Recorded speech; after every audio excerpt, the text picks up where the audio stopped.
मोहतरम जनाब चेयरमैन साहब, आपका बेहद शुक्रिया कि आपने मुझे एक अहम दस्तूरी तरमीमी बिल पर बोलने का मौका फराहम किया।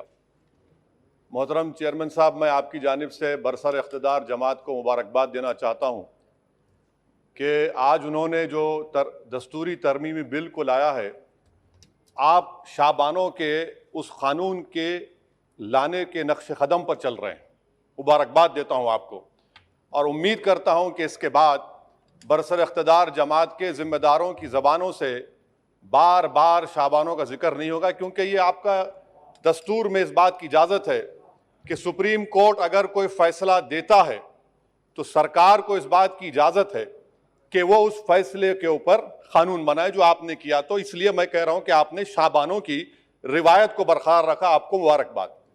दूसरी बात यह है जनाब चेयरमैन साहब के बड़ी बड़ी बातें हुई कि ओबीसीज के लिए सरकार है।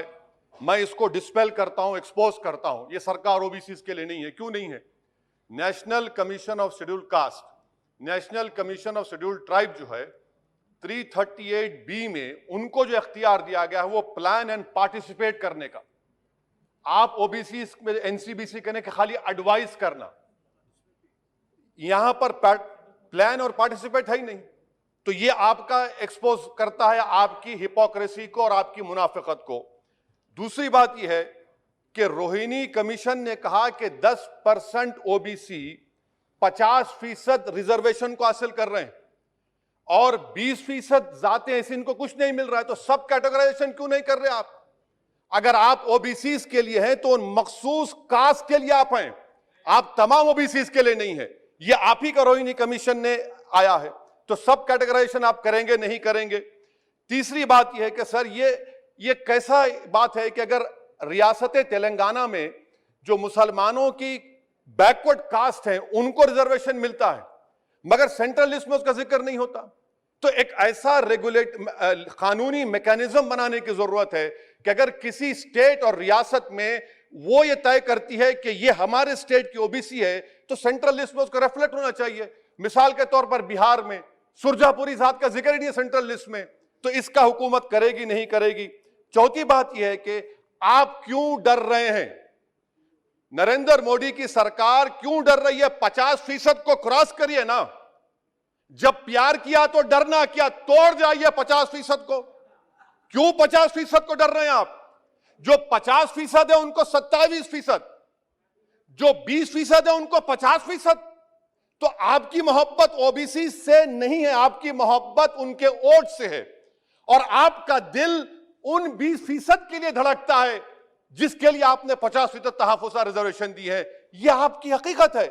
पांचवी बात यह है स्पीकर साहब कि हम हुकूमत से मुतालबा कर रहे हैं कि प्रोएक्टिवली नरेंद्र मोदी की सरकार 50% सीलिंग को तोड़िए, निकलिए। आप क्यों नहीं करना चाहते? करने की जरूरत है, डेटा है, एम्पिरिकल एविडेंस है बैकवर्डनेस का। वो 50%, 27% कैसा दे रहे हैं, गलत है।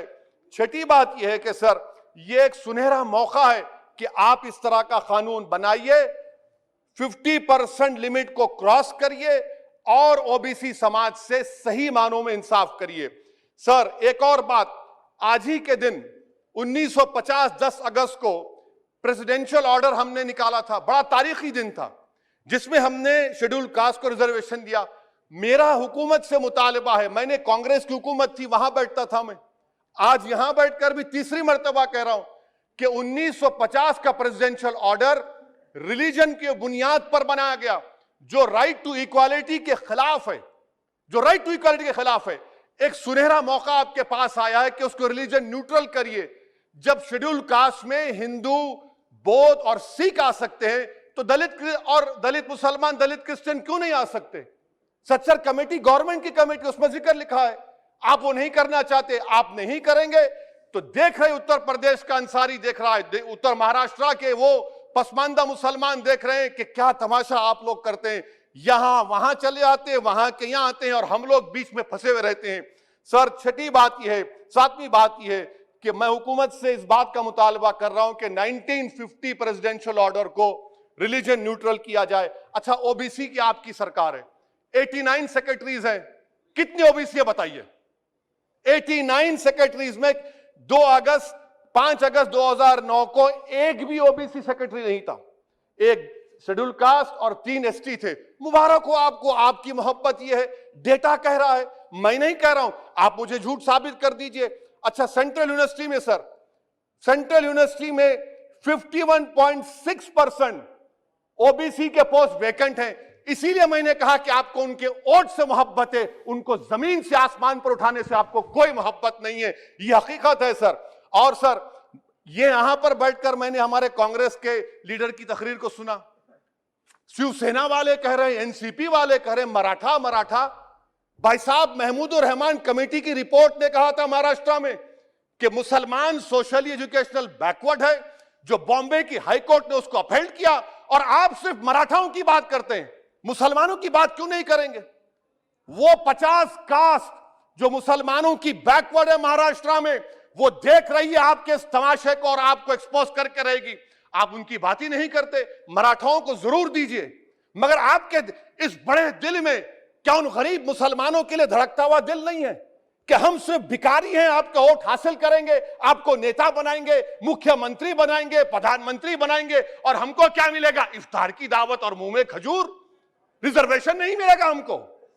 ये कौन सा इंसाफ है सर? इसीलिए ये इनकी मुनाफिकत है, इसीलिए हम हुकूमत से मुतालबा करते। अच्छा, हैरत की बात यह कि सुप्रीम कोर्ट के जिस फैसले को ओवरकम करने के लिए यहां पर यह बिल लाया गया, सुप्रीम कोर्ट ने कह दिया कि मराठाओं के बारे में सोशली एजुकेशनल बैकवर्डनेस नहीं दिख रहा है। आप कैसे दिखाएंगे बताइए? ये महाराष्ट्र के 50 मुसलमान बरादरियां देख रही हैं। इसीलिए हम हुकूमत से कहना चाहते हैं कि, और मोदी सरकार से, कि आप ओबीसीज के अपलिफ्टमेंट के लिए नहीं हैं, आप मजलूम के साथ नहीं हैं, आप कमजोर के साथ नहीं हैं, आप बेरोजगार के साथ नहीं है। हां, एक हकीकत है, आप ताकतवर के साथ थे और ताकतवर के साथ रहेंगे। आपको वोट की जरूरत है, ओबीसीज और वो जो मुसलमान बरादरियां नीचे, उनको उठाने की जरूरत नहीं है। स्पीकर साहब, ये बिल यकीनन अच्छा है, मैं इसकी तायीद करता हूं। और गालिब ने बड़ा खूब कहा था कि ये जो तमाशा मैं देखता हूं कि बगीचे अतफाल है, दुनिया मेरे आगे, होता है सब शब रोज, तमाशा मेरे आगे। शुक्रिया सर।